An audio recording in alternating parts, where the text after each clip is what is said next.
Hi, welcome to another vividaquariums.com video. I'm Dave, and today I want to take time to talk to you about refugiums as part of a saltwater filtration system.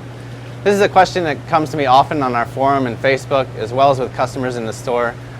If someone's considering a new filter system for their saltwater tank, they always seem to want to know, well, what about a refugium? Should I have one in my system or not? And what's the pros and cons of adding it? So I want to go through some of these with you.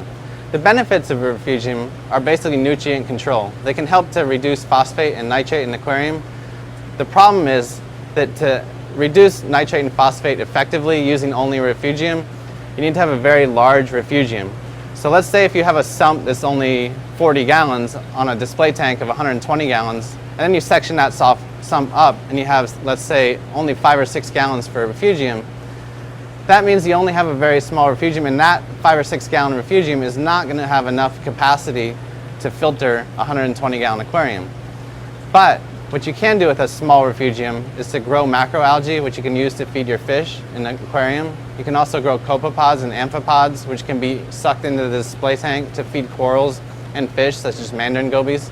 So a small refugium can definitely be worthwhile, but you're not going to rely on it for phosphate or nitrate control.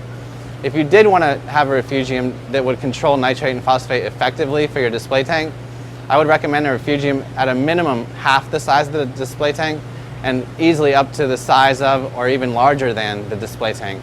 Let's say, for example, you had a 120 gallon aquarium.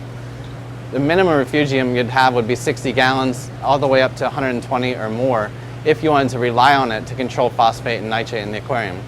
What I've found in most real life situations, what makes sense is if you're going to have a refugium at all, do a very small one, just something that doesn't take up too much space in the sump so you can grow your macroalgae and copepods. But don't sacrifice the space you need to have a good quality protein skimmer and a media reactor where you can run RoaPhos to help reduce phosphate, because a good skimmer will reduce nitrate, the media reactor will reduce phosphate effectively, and that's going to give you a lot higher quality system than if you try to make a small refugium that just can't handle the job. So for most setups, I would recommend going without a refugium, or if you really want one, just do a small one where you can grow macroalgae and copepods to help feed the fish and corals in the display. If you want to rely on a refugium for filtration, be prepared to have a lot of extra space on hand because it's not going to fit under the cabinet of the tank. And that's it. Hopefully this is helpful, guys. Thanks.